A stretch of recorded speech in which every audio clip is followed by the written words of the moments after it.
Hey, good afternoon, everybody. Today I'm going to show you how to make Kraft peanut butter cookies. And if you're wondering why I'm laughing, I made these a while back, and my buddy said, like, well, why don't you shoot a video? And I'm like, the recipe's on the side of the jar, hello, right? And he said, well, yeah, but what about the Kraft dinner? And I thought about that, and for those of you that don't know, I have a Kraft dinner recipe. There was a coworker many, many years ago who it never came out right. So I said I would do a video on how to make it that it came out right. And 150,000 views later, well, here we are. So I figured maybe it's not as dumb as idea as I thought, because even though you see a recipe somewhere, there's a difference between translating printed stuff into actually making it. And if this helps you make that connection and start cooking more, well, it's good just for that. When they said super easy, they were not kidding. Okay, the recipe, I got it memorized, is 1 cup of peanut butter, half a cup of sugar, 1 egg, mix it up, bake at 325 for 20 minutes, that's it.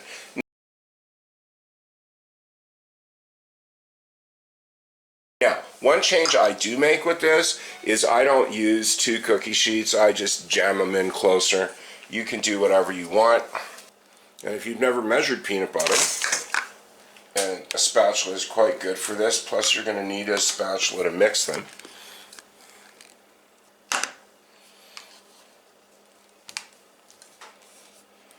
And when I was a little kid and I'd read these recipes, I always thought, you know, it doesn't come out unless you use the brand in the recipe.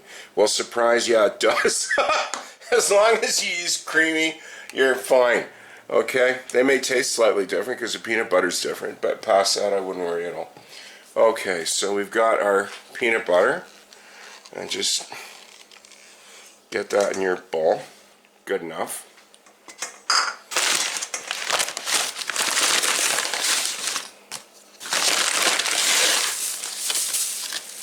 Sugar and the egg. I probably should be putting this in a bowl, and just for you who've never baked before, the reason to do that is to make sure the egg is good, and second of all, if you drop any eggshell pieces, you can pick them out of the little bowl instead of having to get in there. Okay, now start stirring, and you will actually see something while we do this.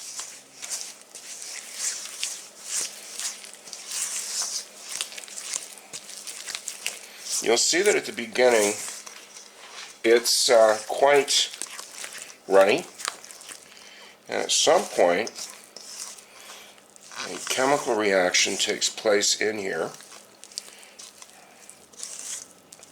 and all of a sudden the entire mass will just seize up on you, which can be quite surprising if you've never made these before. See, look at that. Not quite there, but you will start to feel it really hard to stir. This is normal. Now, you can keep stirring until it's totally seized up, or you can just let it sit on its own. Even my arm's starting to get a bit tired with this. Yeah, see, it's going to just stand up straight like that. It tells you to roll into 24 balls, but it doesn't tell you how. Now, some people will do a drop cookie thing. It's a disaster with this. I get out my trusty kitchen gloves and get on the other side of the counter for this.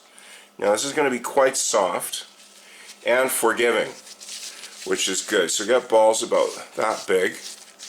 Just roll it up and drop it onto your cookie sheet. I use non-stick so I don't have to worry. And don't be concerned if they're all exactly the same size, because yes, you can borrow from one cookie to the other at the end, which is what I always do. It's just faster to roll them this way. And if you don't get to 24, well, they cook just as well. I have made many batches of 22 cookies, let me tell you that.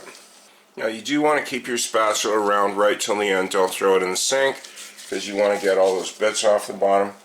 And here we have 23 cookies. So this is where I'm going to show you how you borrow from these. Now, you don't want to borrow from too many, because then you have to re-roll all of them.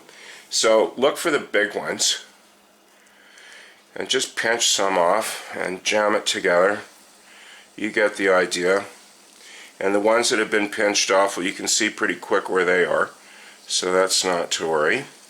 And look, we have a new cookie. Okay, so I'm just going to take a minute and re-roll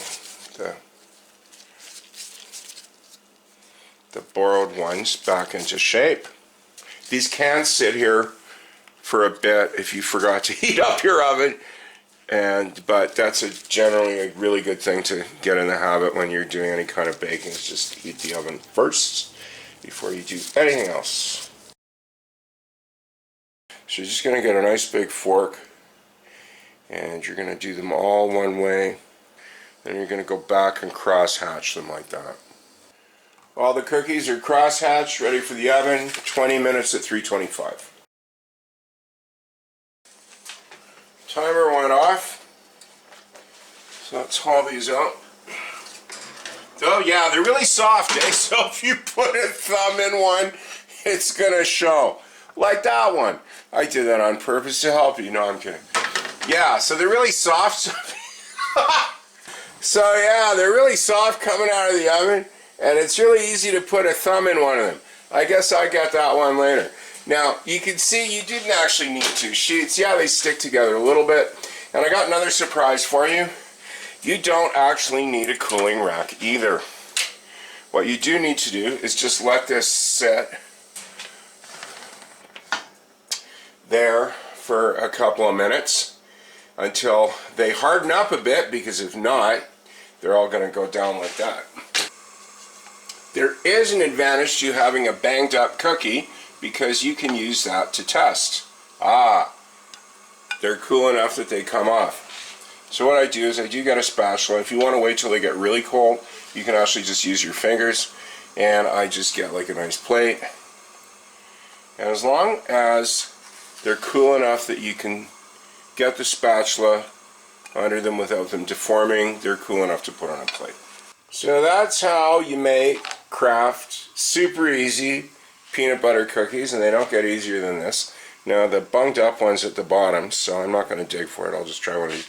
These are really good when they're still hot too. This is about one of the easiest recipes for new bakers there is. So if you do want to try your hand at baking, give these a shot. You won't regret it. Thanks for watching. I'll see you again.